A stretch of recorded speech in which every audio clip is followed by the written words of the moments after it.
Pemirsa, sidang perdana kasus penganiayaan hingga tewas terhadap Prada Luki Cepril Saputra Namo digelar di Pengadilan Militer Kupang, Nusa Tenggara Timur. Informasinya akan kami hadirkan atau kami rangkum dalam kilas kriminal berikut ini.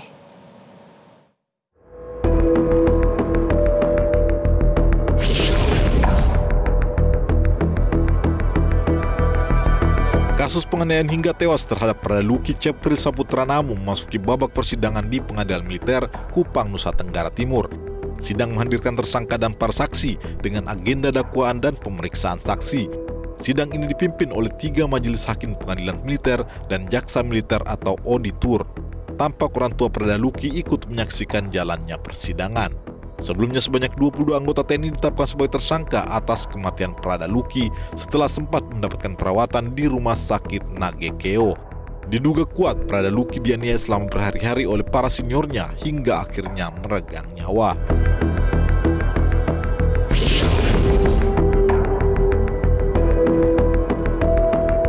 Citra satelit Google Maps menunjukkan adanya deretan tenda biru di Gunung Halimun, Jawa Barat.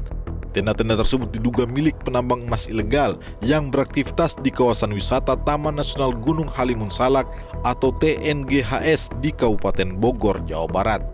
Penambang emas tanpa izin ini disebut berlokasi di wilayah Blok Cibuluh, Gunung Halimun. Di lokasi ini diketahui memiliki kandungan potensial mineral hingga menjadi incaran para penambang ilegal.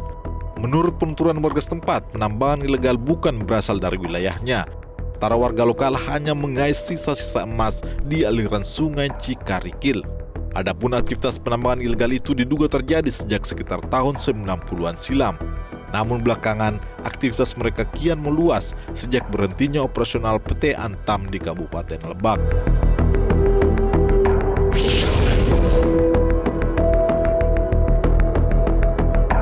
Hakim Pengadilan Negeri Jakarta Selatan menolak permohonan pra-peradilan Direktur Eksekutif Lokataru Del Pedro Marhaen Resmansa CS.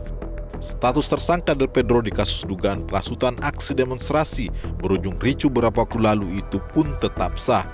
Hakim menyatakan penetapan tersangka dan penggeledahan terhadap Del Pedro oleh Polda Metro Jaya sudah sesuai dengan prosedur yang berlaku.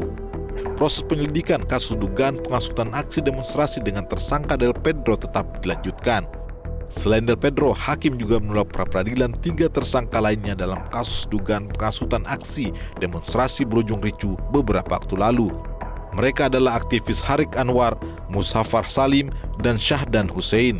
Sidang pra-peradilan ini dihadiri puluhan pendukung dan keluarga para aktivis. Saat hakim membaca amar putusan, suasana ruang sidang sempat tegang, sebagian menyorakkan kekecewaannya terhadap putusan hakim. Dengan ditolaknya pra-peradilan ini, kuasa hukum menyatakan akan mengkaji langkah hukum selanjutnya. Sementara penyidik Polda Metro Jaya memastikan proses hukum terhadap para tersangka akan terus berjalan. Jelajahi cara baru mendapatkan informasi. Download Metro TV Extend sekarang.